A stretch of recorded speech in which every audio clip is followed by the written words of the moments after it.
Welcome to Charm and Circumstance. I'm Ashley Morgan, your host from Ashley Morgan Interiors. And today we're going to talk about the value of working with an interior designer on your project. There's a moment in every home project where excitement meets overwhelm, where inspiration turns into decision fatigue, where the number of choices becomes endless. And this is often the point where people begin to wonder, should I be doing this differently? Because designing a home, especially when dealing with a renovation or construction, it's about making hundreds of interconnected decisions in the right order with long-term consequences. And that's exactly why working with an interior designer changes everything. Today, we're going to talk about exactly what it's like to work with an interior designer, what happens behind the scenes, what problems get avoided, and why the process is so much more than people expect. From floor plans to finishing touches, function to the feeling you get walking into a room, I'm Ashley Morgan, an interior designer with a love for beautiful living and a belief that great design should tell your story. I've spent over 20 years in the industry, and now I'm pulling back the curtain on interiors, sharing insight, inspiration, and the strategy behind well-designed spaces. Expect smart design talk, refined tips, and just the right mix of polish and personality. So pour something sweet and join me for a thoughtful conversation with a generous helping of charm and circumstance. One of the biggest misconceptions about interior design is that it is purely aesthetic, that a designer is there just to choose colors, fabrics, and furniture. But in reality, these are just the most visible parts of the process. What a designer is really doing is solving problems before they exist. You're thinking about how a space functions, how it flows, how it will be used day to day, and how every decision impacts the next. Because once construction begins, every choice becomes more permanent and much more expensive to change. Residential projects, especially renovations and new builds, have a lot of moving parts. And without a clear plan, things can go wrong very quickly. Common pitfalls include electrical plans that don't align with furniture layouts, lighting that's either insufficient or poorly placed, kitchen layouts that look good but don't function well, missed opportunities for storage, inconsistent material selections that don't feel cohesive. And one of the biggest issues, decisions being made in isolation. A tile is chosen without considering cabinetry. Cabinetry is chosen without considering lighting. Lighting is chosen without considering how the space will actually be used. A designer connects all of these pieces so the end result feels intentional, not accidental. Builders and contractors are incredibly skilled at execution, but they are not trained to design how a space lives. That's where a designer brings a completely different skill set. Designers think about how you move through a space. Basically, should the furniture layout be this or this? Should we open up the distance in this one space because there's like a traffic jam in this flow of traffic, and this is where you're opening refrigerator doors or swings that are running into each other as you're coming in from the garage, and then there's a closet door right there where you put up coats, and all of it is in the way. Sight lines and visual balance. This is something else that's very, very important and a common regret, especially in designing custom homes and new builds or renovations, anything to do with construction work where you can really change this, where you have the opportunity to make these things the best they can be Furniture placement before walls are even finalized. This is important because as a designer, you know how the space needs to be used and what needs to exist in that room.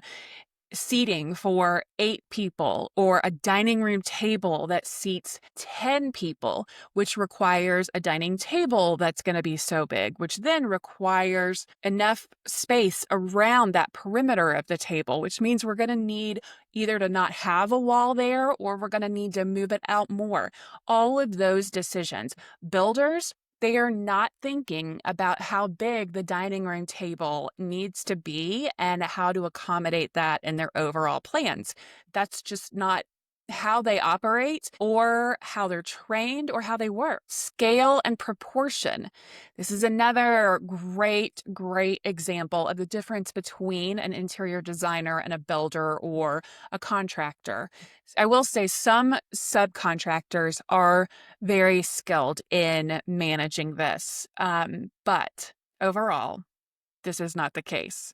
And so this is going to come into play with ceiling heights and the scale and sizing of the furniture that's even going to go into the room, as well as the extra details like moldings and trims and architectural features. A builder may center a light just in the center of the room. You find this so often in kitchens and dining rooms, right? They just place it right there in the center, wherever they think a table should go in that kitchen, so that there's walk around space around the entire perimeter. And yet it cuts into the main pathway that people would be walking through that space, where the table would be set actually closer to that exterior wall. And now that light fixture that the chandelier is going to hang from needs to be moved.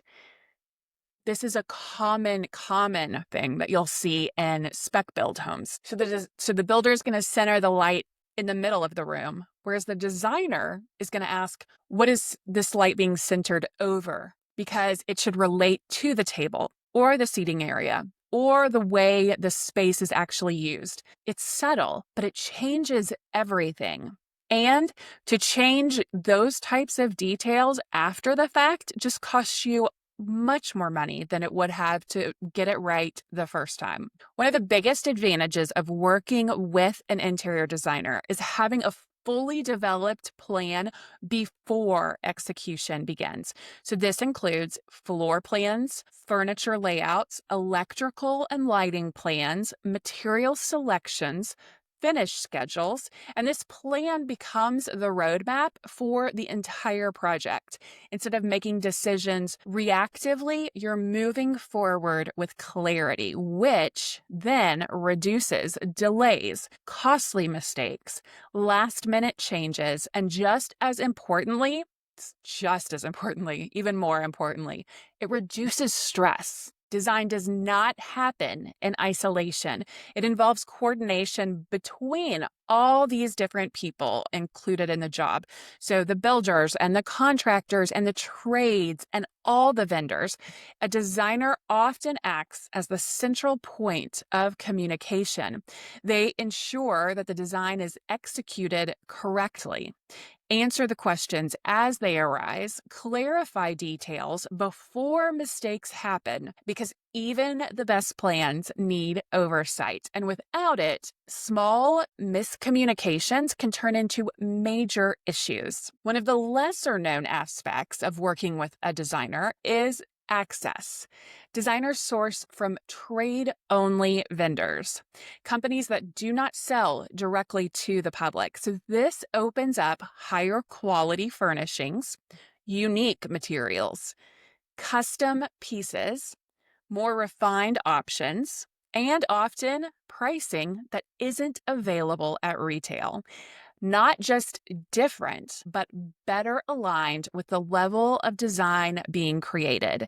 Do not be fooled into thinking that custom equals more expensive. Absolutely not. I could definitely offer you an equivalent or better sofa for less than the retail price that you would buy it out at a retail store. Working with a designer also unlocks this customization. Instead of choosing from what already exists, you're not letting a retail store dictate what your options are. You can create something specific just for you, just for your space that you are not going to see anywhere else. This includes custom upholstery, custom cabinetry, custom window treatments, custom built-ins. This allows every detail to feel intentional, not like it was selected from a catalog. And it ensures that the design fits your home perfectly. There's a perception that hiring a designer adds cost, but more often it creates clarity. A designer helps allocate budget where it matters the most, avoids costly mistakes. A designer prevents rework because changing something later is always more expensive than getting it right the first time. And beyond that, a well-designed home holds its value differently. It feels cohesive, considered, complete. Beyond logistics and planning, which, by the way, is a massive part of any project, there's also the experience. Instead of managing every detail yourself, you're guided. Decisions become curated, not overwhelming.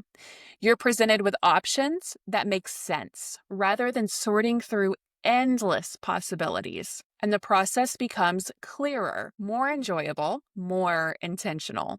At a core, working with a designer is about support. Having someone who sees the full picture, anticipates challenges, guides decisions, and advocates for the integrity of the design. Because a home isn't just built, it is shaped. Design is often seen as the final layer, but in reality, it begins much earlier in the planning and the decisions that you don't see, in the details that support how you live. And when those decisions are made with clarity and intention, the result isn't just a beautiful home. It's a home that works effortlessly. Thanks for joining me on Charm and Circumstance. Be sure to subscribe, leave a review, and follow along on Instagram, because charm is personal and circumstance is what you make of it.